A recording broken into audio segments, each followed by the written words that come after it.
Ja, för att göra ett inslag om och ett äckliga tydningar mycket inslag om att Jesus röjs upp likamliga och för likamliga till himmels och kommer till likamliga östni attor.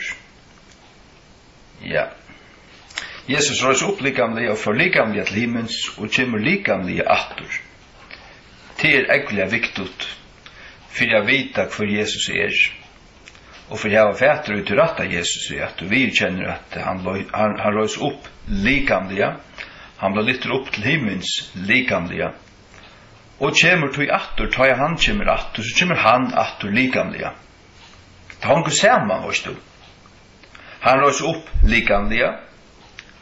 Och han blir lyfter upp likamliga. Han som röjs upp, han får upp till himmels. Och han som får upp till himmels, till han som kommer attor. Vi bor ikke etter en nudjon Kristus-figur.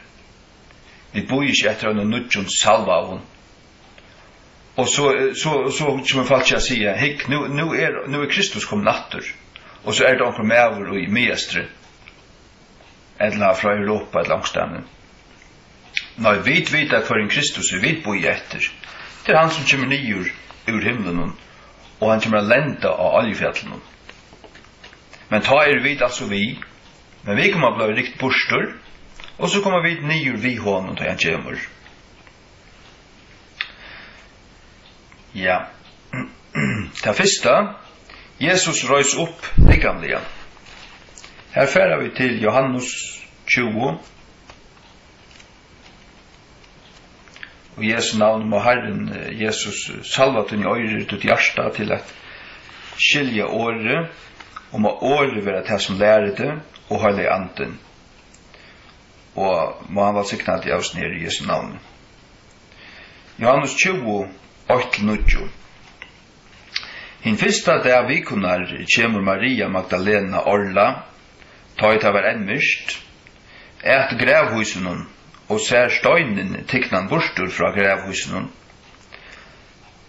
Ta renner hon og kommer til Simon Petrus og til hins læresvønsens kvann Jesus elskar i, og sier vi tar av at ikke bortur herdan ut ur grevhusen, og vi vet ikke hver der var lagt han. Petrus tessvegna før fram og hin læresvønneren og kom til grevhusens. Og tar rundt og bæger saman, og hin læresvønneren rann fram Petrus og kom fyrstur til grevhusens. Og han høytjande nyer og løytande inn, så løyntleine liggande, og taufører han ikkje inn. Ta kjemur Simon Petrus fylgjande hånden og fører inn i grevhuset, og ser løyntleine liggja. Og svarta duggen, som var omkring høver hans, og liggande tja løyntleine, men badla han saman og en steg fyrir seg sjálvan. Ta før inn òsni hinlæresvøyneren, som kom fyrstur til grevhusesins, og han sa, og troe. Tog som vær, skilte tar ikkje skriftena, at han måtte rusa attor fra hinnom deio. Hikk teg koma Maria kjemur at grevhusen, støyneren er tisjen borstur, og så kommer Petur og Johannes, tar hitjen i grevhuset, tar suttje ikkje likamannsara. Tar suttje grevkleine badla i saman, og svarta duggen lagda saman og en steg fyrir seg, og tar suttje ikkje likam Jesu. Så det han stålen til hver han færen. Maria sier tar av tidsi bort til likamannsara. Hun kan ikke trykva det at han er risen opp, forst du. Ja. Så får jeg da lese Johannes 8.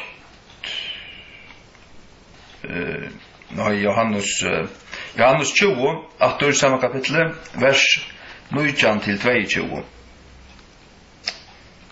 I samme kapittel, vers 19-22. Så han hins samme dagen kvöld, veran hin fyrste dag og vikunar, ta i horana var lokajar hver lærersvannane var saunair av ötta for jötunum, kom Jesus og stau i myjune og sier vi tar, friur veri i nættekon, Og da han så hei sagt, sundi han tøymon hendur søgnar og suju søgna. Ta var lærersvannene glægir til å sjå herran. Ta seg Jesus vittar attur, friu er i nættikon, og en så fægir mun hev sendt meg, enn ta sålois sendi i tikkon. Og ta han hei sagt dette, andai han av tøyr, og sier vitt tøyr, tætje tid vi høyla i andanon. Nu færer vi fram til vers 26 i samme kapitlet, og leser til 29. Og etter 8 dager, altså 8 dager at han opprisen, var lærersvannar hansara attur fyrir innan, og Thomas vid tøymon, ta kom Jesus, horanar verandi atturlatnar, og stau i myune, og seie friu veri i nættikon. Ta sier han til Thomasar, ratt hiar fingurtøyn, og skå hendur møynar, og ratt hiar håndtøyna, og trust hana inn i sojumøyna, og ver ikkje tryggvleisur, men tryggvande. Og Thomas sværa og sier vi han, herremøyn og godmøyn. Jesus sier vi han, Thomas, jeg tror at du heverst samme heverst du trygg. Signar er tar som hever ikkje se, og tau heva tru. Ja, jeg tryggve, at Jesus røys opp, ikkje som et spørselse, men likamliga. Likamliga. Ja. Og det vil si av til òsne, vi er ikkje tryggleisur, men tryggvande. Du kallar det kanskje tryggvande. Hvis du ikkje trorst oppa likamsins opprøst likamsins, så er du ikkje tryggvande. Så er du ikkje kristen, du er enn og i syndun tøynun. Og han sa kvart du djevur, og syngur, og byur, og whatever, altså, fastar eller kvart. At være en kristen til hever grunnleggjande ved at du trust av oss som tinkun, og tei tinkene er om Jesus Krist. Og i fyrsta lei er det han er til frelsa, han til frelsare.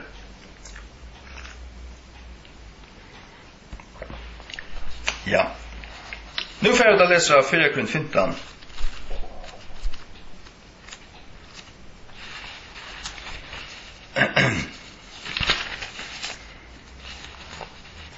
Fyrra Korint 15, opprørsnaren kapittel, fra vers 12 til 15.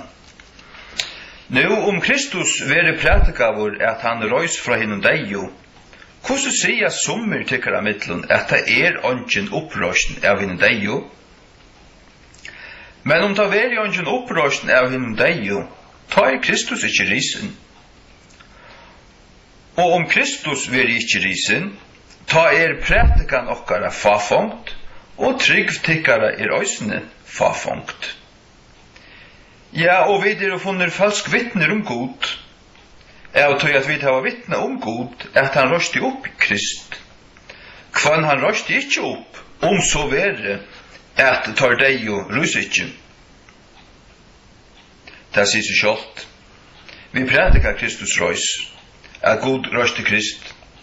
Og hvis det sommer sier, det ingen opprørsning av en deg, ja, så Kristus heldur ikke risen.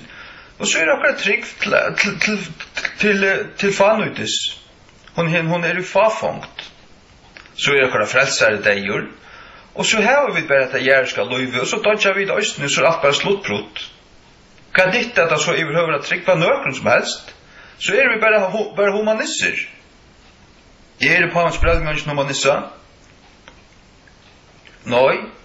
Trygg vi at min frelsare døy for min sintra krossen, tømte vrøye byggar i båten fyrir meg, alla Guds vrøye med min synd drakk han, sækleisur, synda frøyer mot rumsted, og at ta trygg vi av hans fullkjærda verska Golgata krosset, så verer hans rattvise tilrokna mer, og min synd hans synd som han bær bostur.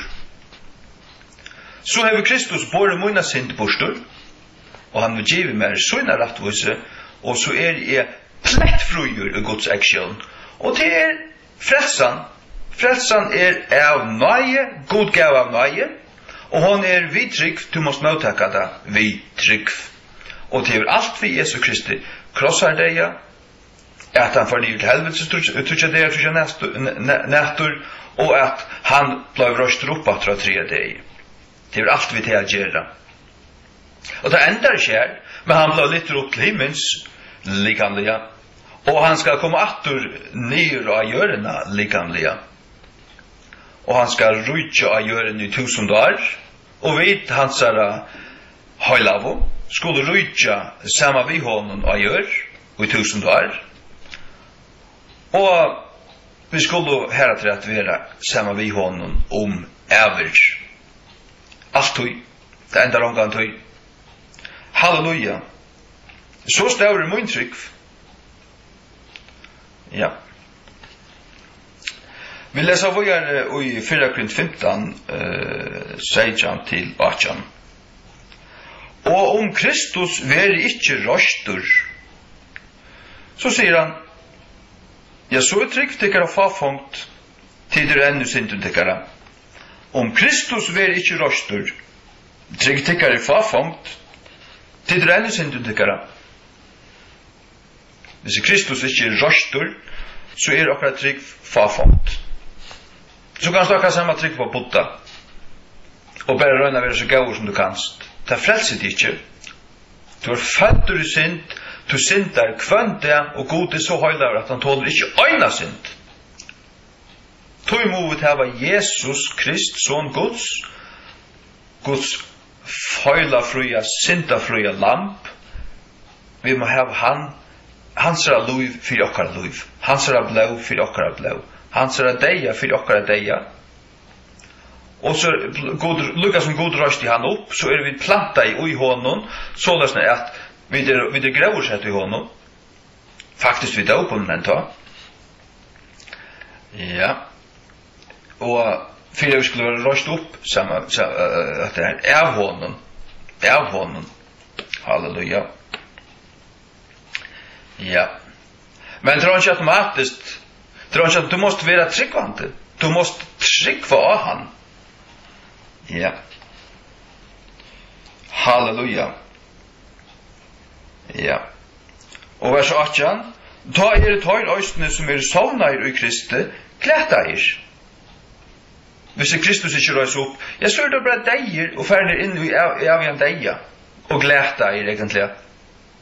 Nei, du måst teka vi hesen og trykka vi hesen fullt og fast og innsutja det fra skriftene at Jesus røys opp likamlige. Likamlige. Likamlige. Det tok en færa til her som han ja, nu har jag vill inte skriva till nio, men jag vet till minst att det han ja, det här så Johannes sägs det. Han åt fisk. Läs inte det, Janne. Jag kommer kanske inte till att läsa det. På eget.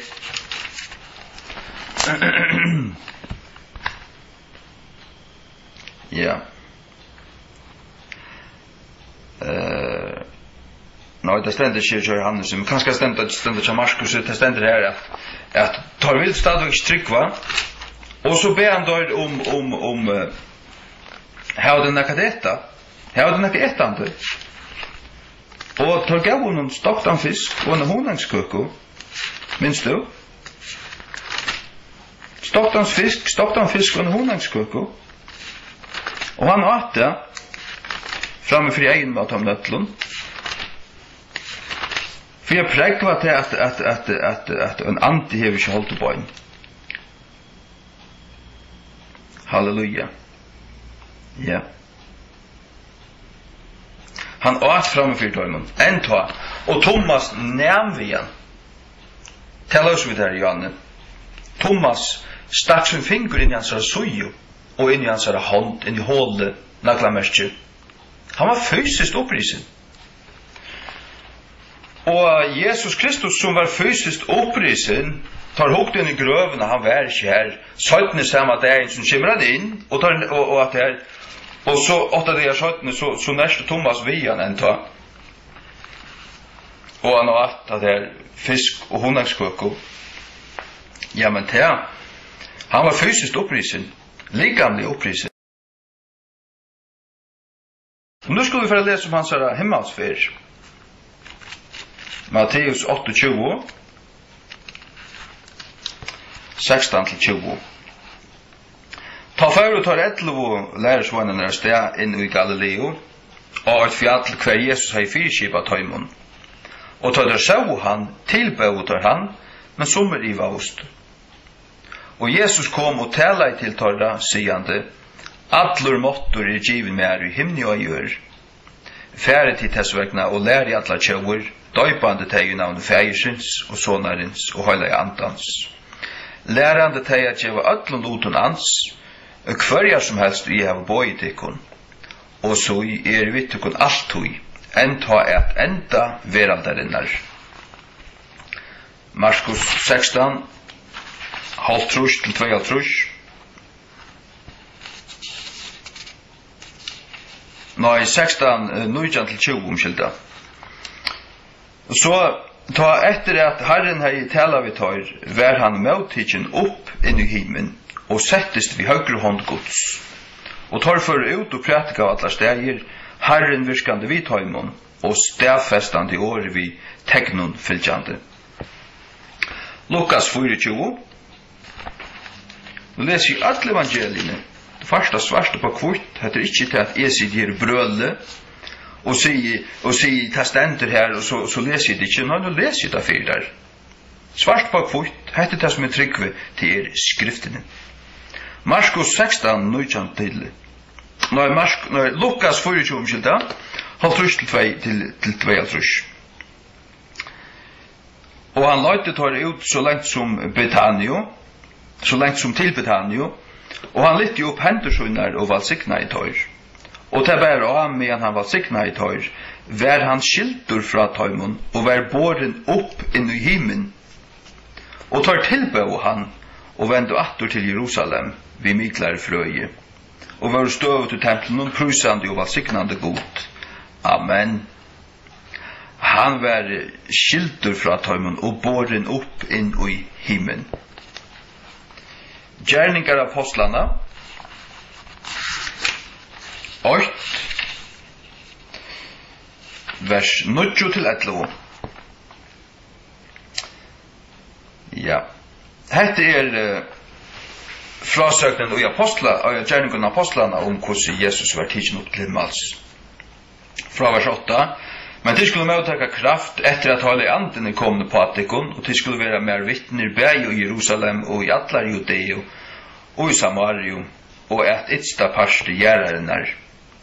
Og ta han i telhesarloter, med han tar sko av, var han tidsen opp, og et skudj tåg imot i hånden, ut ur eksjøen torra. Og med han tar hugt og støvfastlige mot i himne, som han får opp, soi, tvår menn stod i tjatøymen og kvitens skarstakleie. Hver i røysene søtto, tid Galileo menn, hvor standa tid stærande opp inn i himen, hesen samme Jesus, som tidsen opp fra tikkun inn i himen, skal såløys komme alloikan hot, som tid av å se han færre inn i himen. Alloikan hot. Hesen samme Jesus, legg mest til, hesen samme Jesus. Han samme Jesus som var gyten av Heilig Andan og i lujmøverne av Mario. Hesen samme Jesus som 12 år gammal var inne i tempelen og pratika i, eller lærte, tar skriftlærte her, tar undravst av spurningar hans her og svør. Hesen samme Jesus som Johannes døyparen døypte, og sier så i Guds lam som ber sin tøymsins. Hesen samme Jesus som døy av krossen hon, og tuttur det, svarta i blau i Gatsemane, var tidsen krossfester, huflomter fyrst. Og ja, samme Jesus som sier krossen til fullgjørst, han fører ned i helvete, trutja det, trutja netter, og reis opp at du vil likne deg hans og helvetes. Han røys opp. Ta sjå han ikke lika man ser ut i gravhus nå. Han var kjær. Og så kommer han inn til tøyla. Og etter fisk og stoppte honanskøkko. Og tar nærst av igjen. Og 4:15 sier til han var satt av 500 brødene sen. Og en fyr. Og han var tøyla mittelen i 4 dager. Arne ble litt rop. Likamlig opprisen. Hessen samme var tidsen opp. Og hessen samme skal komme atter.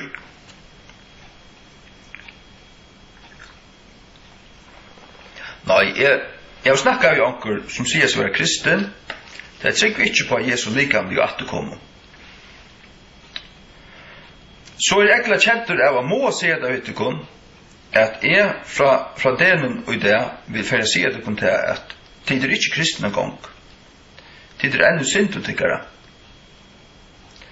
Tog jeg at kommer som sier med Jesus ikke atter likamlige, så trykker jeg det helt ikke tog at han fær til himmels likamlige. Ja, men så trykker jeg det helt ikke tog at han røys opp likamlige. Og Jesus likam ikke risen opp, så tryggtikkere fafongt, så det enn og syndotikkere. Så han går alt tikkere synd i tykken enn. Jeg tar ikke alvorlige syndotikken. Og det ikke bare du tømmer luft, for jeg vet at det som sier seg være kristen som hever slukka vantrykk, hadde ikke trykk for en gang. Jeg vil si at årene til Jesus, som han sier ved Thomas, er ikke trykkfleiser, men trykkvande. Du sier det være trykkvande, det ikke en gang. Du sier det være frelstand, det kan du ikke være, du er denne syndetøynen. At han slett kommer, så kan du bia og høyre omkring rødt i høttene der og alt mulig. Måst du kvært at det alt falskt. Og du kan godt være en bedre person enn jeg, men du synder ivet her. Det å være en frelst og tryggvande person, det ikke å være bedre enn noen annen mennesker gjør. Nei, det at øya Jesu rattfuse vi trygg. Øya syndan av fyrirkjeving. Og at verandi og trunn Johan ikke fattla fra. Ikke fattla fra. Halleluja. Halleluja. Så det, nå har vi etablerat her at han røys oppliggande, at han var båren opp inn i himmelen liggande, og vi ser her i gjerningen av apostlene at hessen samme Jesus skal komme atter av samme hatt som han var tidsen opp. Han var tidsen opp fra Olivenfjallen, Oljefjallen ofta kalla, og i King James kalla Olivenfjallet, the Mount of Olives, Olive til Oliven. Og her nyer skal han stuja atter, samme sted, hans føtter skulle stuja nere av Olivenfjallet, det skal klone tvent. Ja, og hesson måst to tryggva, for at I vil høre være en kristen tryggvande. Ja. Trust du ikke hesson, så du ikke kristen og ikke tryggvande, tunna synder enn livet der. Og om du gjør alle tunna penger og fastar og bier, og spiller gitar og ikke kvært, til fafonktar og til åndsjes. Fyrir Tessalonikerbrev 4, 13-18, om Jesu Kristi atterkomme. Fyrir Tess 4, 13-18, heter altså 3 punkter for nu holdt vi til at Jesus skal komme atter likamlige. Fyrir Tess 4, 13-18. Men jeg vil ikke haft ikkun at være avvidande brøver, vi vujjande tøym som sova, at tid syrki oi, enn tøym så som her vonka vel. Tøy om vi tryggve at Jesus døy og røys atter, enn ta så tøyrøysten som sov i Jesus, vil god føra vi honom. Ja, Han vill göra det samma för oss som han gör det för Jesus. God. 15. Tog helt årsne sige til vi år i Herrans, at vit som all løyve og vera verande fram at komme Herrans, skulle ikke være fyrre enn tar som sova. Tog Herren sjalvor, det som sier med Jesus, minst du, Anglande sa at du vet da, det sier med Jesus, Herren sjalvor skal stå ja nyer fra himne vi ånd raupe. Vi rød erska angelsens, og vi basun og gods, og hinn deg jo i Kristus skulle rusa fyrst. Det er altså om av fyrir enn det. Og ta skulle vi som etter av løyve, og som av løyve og etter, være riktig opp sammen vidt heimen og skudgen. At møte Herren og i luftene. Og så skulle vi være tja Herren. Takk og lov, halleluja. Hvers vegna trost du hver annan vi heson åren. Jeg hadde mykje trost. Trost du ikke heson, så du ikke min bror. Det lukka mykje om du sier det vera frelstan.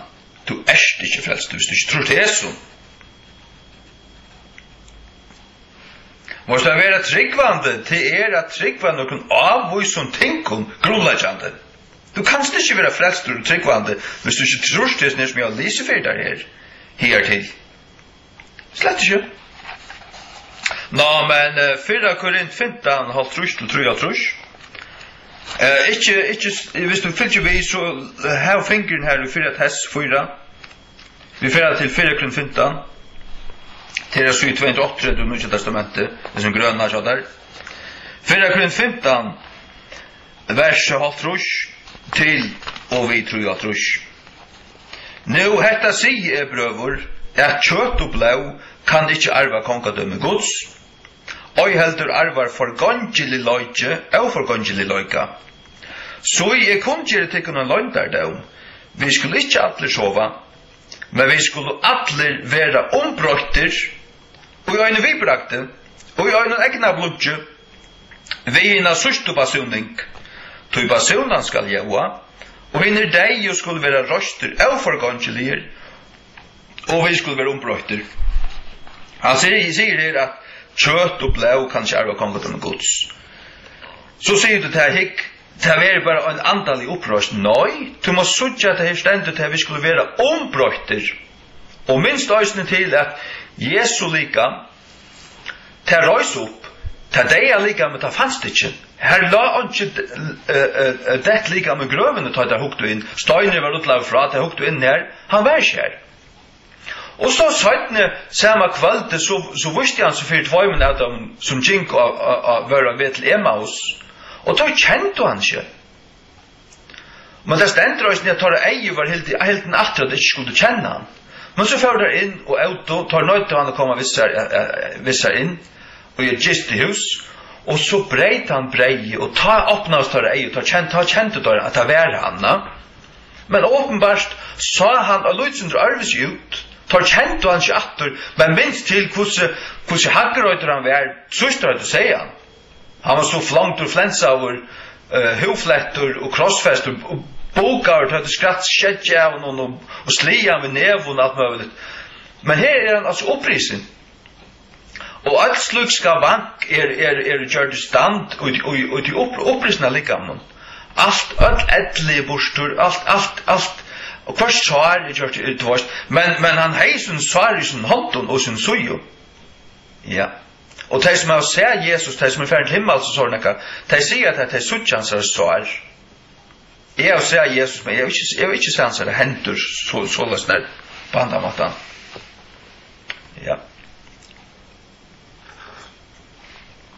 Legg meg til vi skal være ombrøyt. Vi skal være ombrøyt, og til dette forgangelige skal man letast oi og forgangelige løyka. Det opprøsner likame, til forgangelige. Men det tungt likam som ryser opp. Men det er ombrøyt. Altså, grevene skulle åpnast, og det deg skulle ut, selv malten som det av, altså løyten av dem, det skal samlast og brøytast til opprøsna likame. Ja, Og så ryser et likam opp, og det hever bøyn, og det hever kjøtt, men det ikke til forgangelige kjøttet, det ombrøtt kjøtt. Det duldarlikam, og det ikke blå i seg, det helt til løyve vi dult, Guds kraft. Halleluja. Ja. Nu færer vi til Zakaria. Zakaria 13, og Jesu navnet. Vers 8, og så vers 6. Ja, la meg begynne ved å si at kapittel 12 handler om at alt Israel skal være frelst. Nå vi det enske King James, Zakaria 12, vers 20 til dømes. Zakaria 12:20, and I will pour upon the house of David and upon the inhabitants of Jerusalem the spirit of grace and of supplication, and they shall look upon me, whom they have pierced, and they shall mourn for him as one mourneth for his only son, and shall be in bitterness for him as one that is in bitterness for his firstborn. Alt Israel skal få egen i opplætning, så skulle de gråte han som var jøkken gætavur, og skulle gråte han som løvlat ønkabansins. Ja. Alt Israel skal være frelst, leser vi i Romarbrevet 11, 25, 26. Ja. Og la dem lukka lesa til.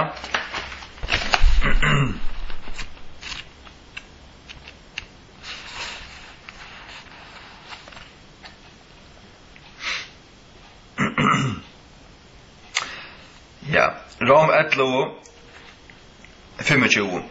Så jeg vil ikke prøve at tid skulle være avvitande om dette landarmal, at ikke tid skulle være viser ut til egne metanen.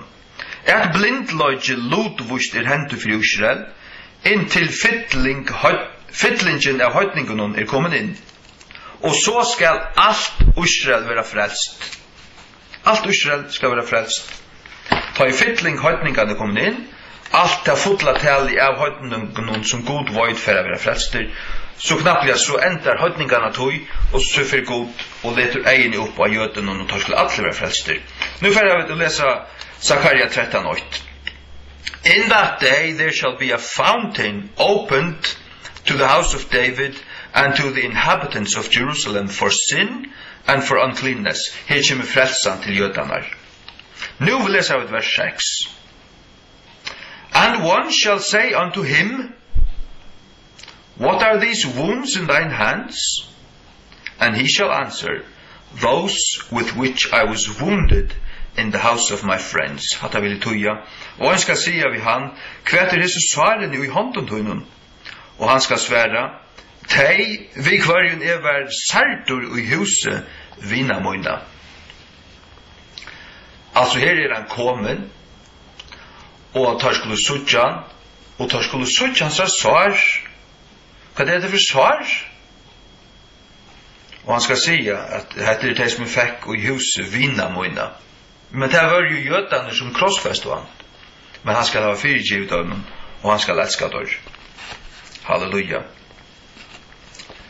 Så det Zakaria 14:4. Halleluja.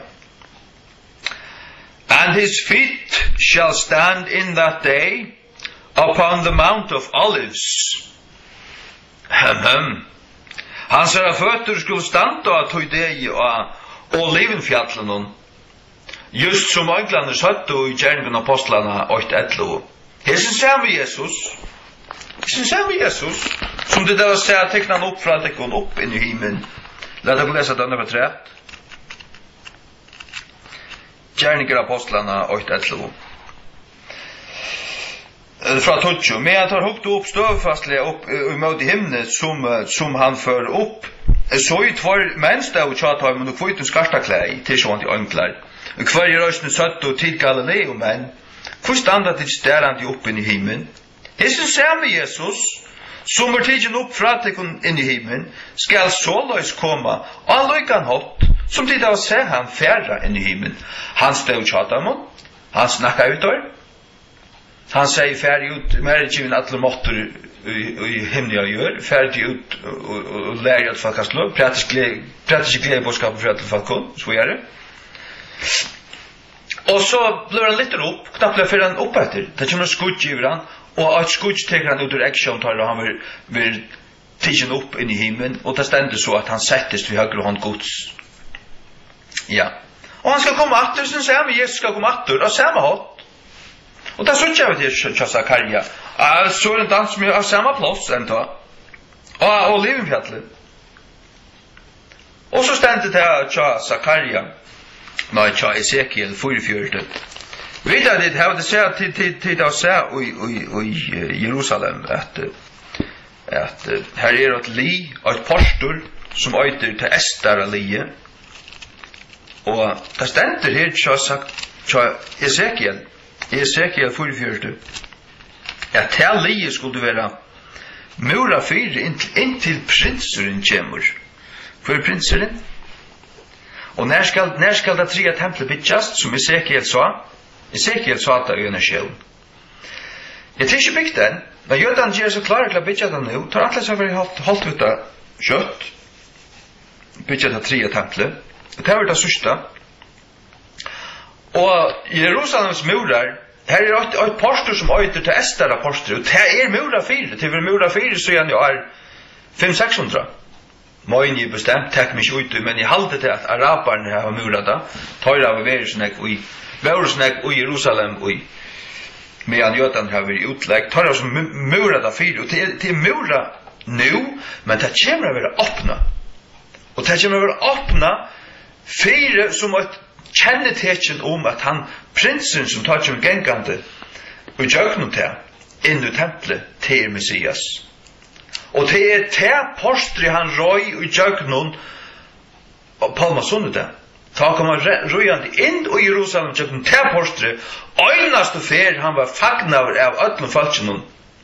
Valsikna vir tusen kjemur i navn i Herrans hos I Anna og de Hafsta. Valsikna vir han som kjemur navn i Herrans og det slito palma grøynar nira palma trøvnen og fagna hon brøyte klægene og grøynar av veien og han kom røyande løytlatur og han asna.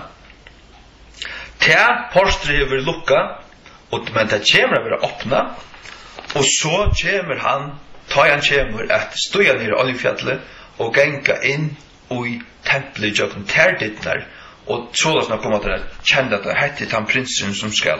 Heter också Messias som vi då bor efter. Och I tusen av oss av Aron. Som har hållit fra första Mosebok kapitel 3.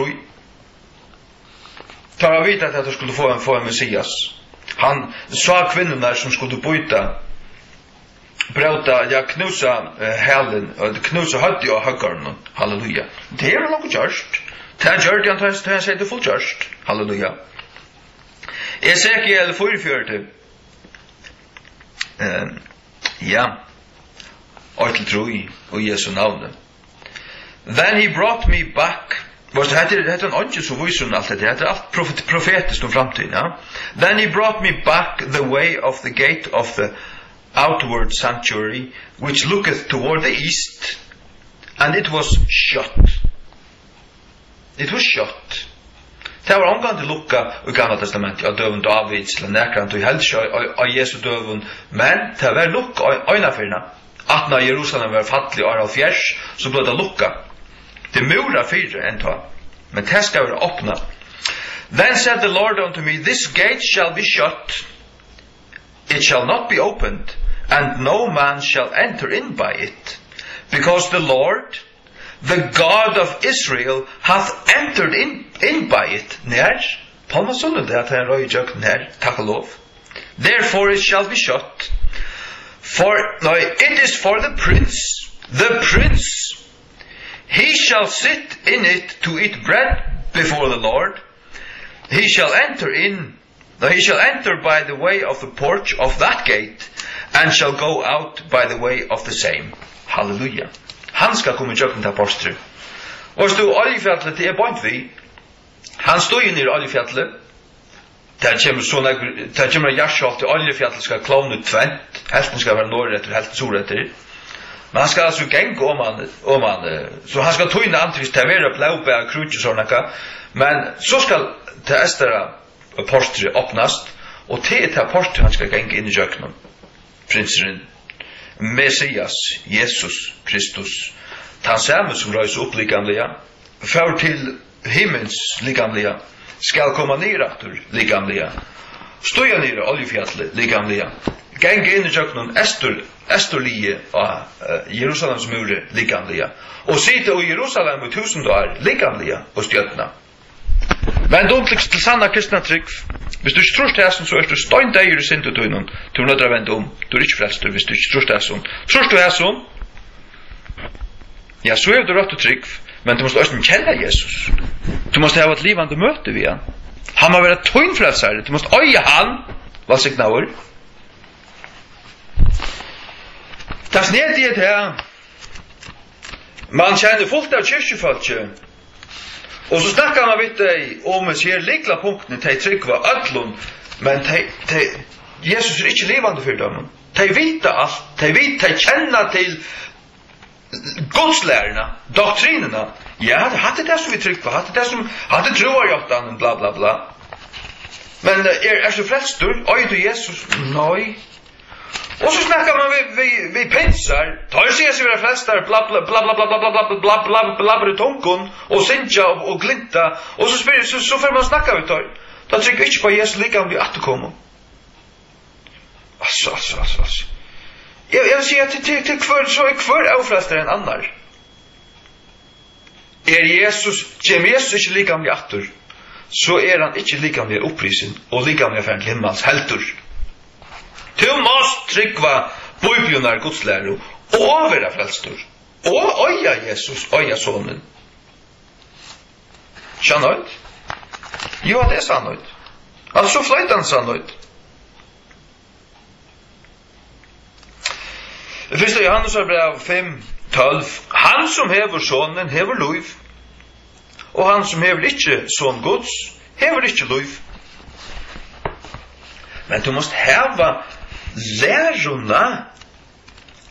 Och att vara tryggvande är inte bara att du trust bara och så är det bara nej, ett tryggva bara. Kvar är ju trust du?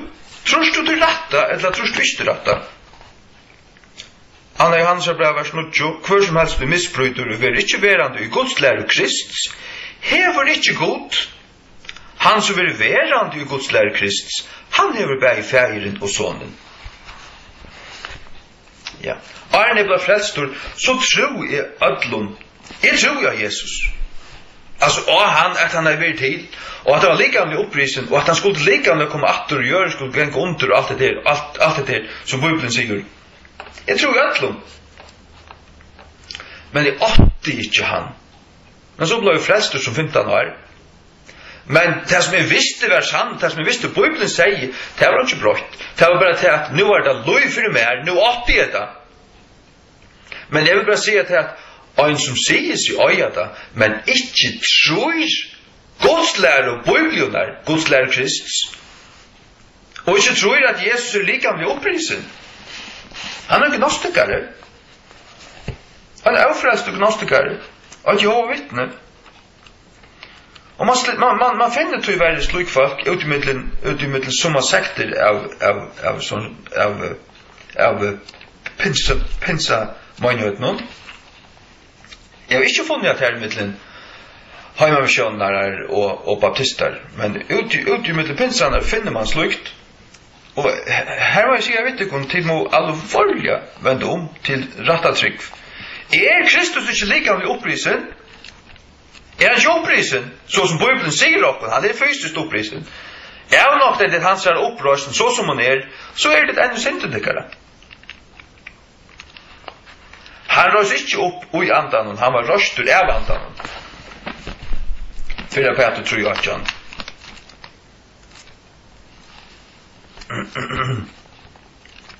Fyra Peter tror jag att han. Jag läste i ensko. For Christ also hath once suffered for sins, the just for the unjust, that he might bring us to God, being put to death in the flesh, but quickened by the Spirit.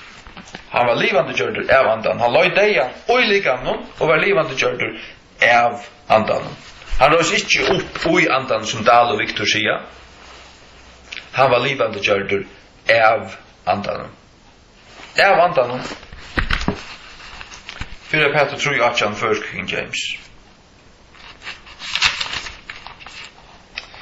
Tu Kristus òsni hefur øyna fyrir lije fyrir sindir, en rattvise fyrir hinnar euratviso, at han måtte føre okken til Guds, verande tidsen av løyve og i kjøtenen, men livande gjørdur av andanen. Takk og lov. Herre signet.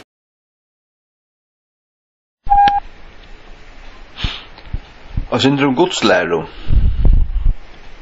Jeg leser her i 4 Korint 15, 13-18.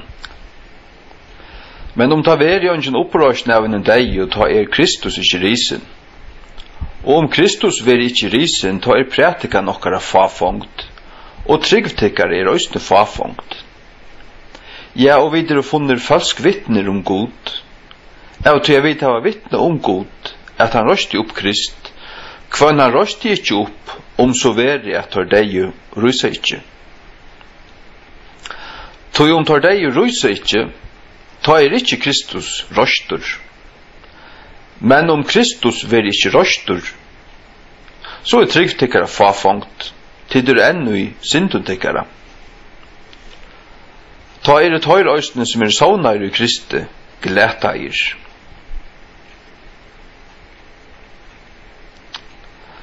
Ein som ikke tror på likamlig opprørsn Jesu Krist, kan oi heldur tryggva på hans likamlig himmelsfer, og tog oi heldur på hans likamlig opprørsn. Til det hanker alt saman, røys han likamlig opp, så fer han likamlig til himmels, og så kommer han også likamlig attur. Guds ord sier at ein som ikke tror på opprørsn Jesu Krist, som jo vær likamlig, enn og syndun søynun, altså, ikke frelstur, ikke ein tryggvande, og ikke ein kristen. Vend tog og det til sanna kristna trygg. Kristi likamlige opprørsn og tog òsni okkara likamlige opprørsn eit hitte tøytningar miklasta likla punkti og i gudslæru Krists, apostlana og skriftarinnar. Han og stendur utanfor i hesa gudslæru einfaldliga ikkje kristen. Og gjerningun apostlana 4:42 stendur, og ta hildu afram støvfastliga i apostlana gudslæru, og samfelagi, og i breibrauting, og i bønun. Altså 4 ting. Nummer 8, gudslæra apostlana. Nummer 2, samfelagi, til samfelagi til høylau, at de møttust altså. Nummer 3, breibrautingen. Du vet hva det det ikke alt båret til breibrautingen. Nummer 4, bønirnar. Men fyrst var altså gudslæran. Fyrst, gudslæran. Gudslæran virkelig så tøytningar mykje? Saudu dei virkelig og terspa av gudslæro? Ja. Hikk bare her hva Paulus sier vi unga pastoren Timotheus, som Paulus selv har sett. Vi sykja nummer 8 at gudslæran nører en tryggvande til djevron og vakstur. Vi leser i 4 Timotheus 4:6 du setter brøvernar og i atterminning hesar loter skal du være en gaur tænare Jesu Krist, nørdur opp og i troar årenon og av gauare gudslæro hver fram at du hevers noa.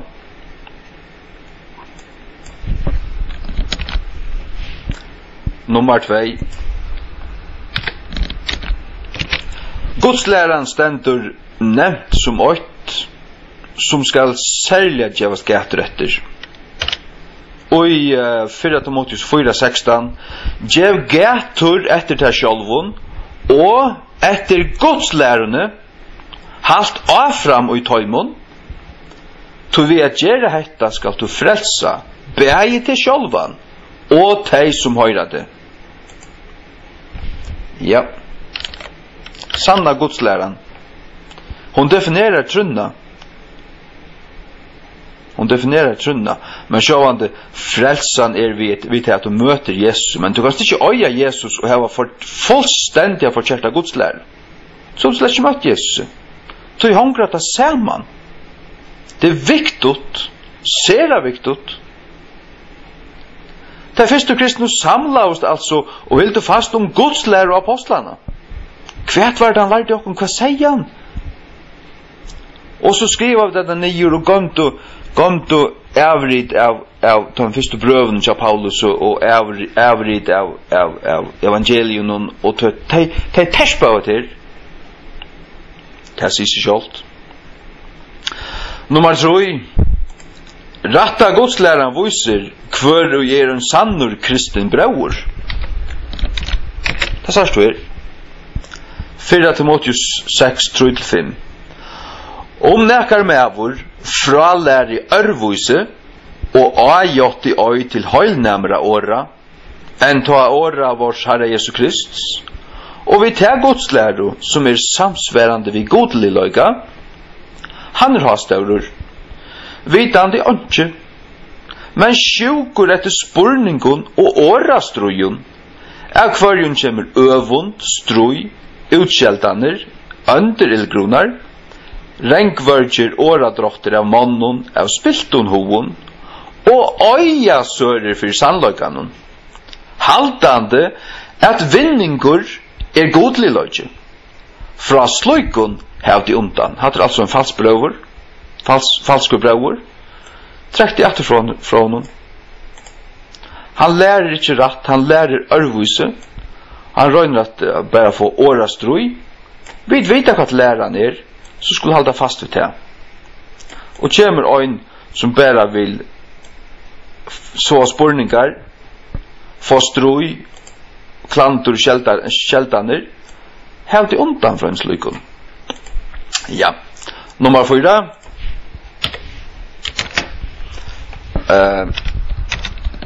godslæran stendur attur fyrst og hese ramsune ikk så det Timotheus 3:12 men tu hevurst til fullnar kjent moina godslæru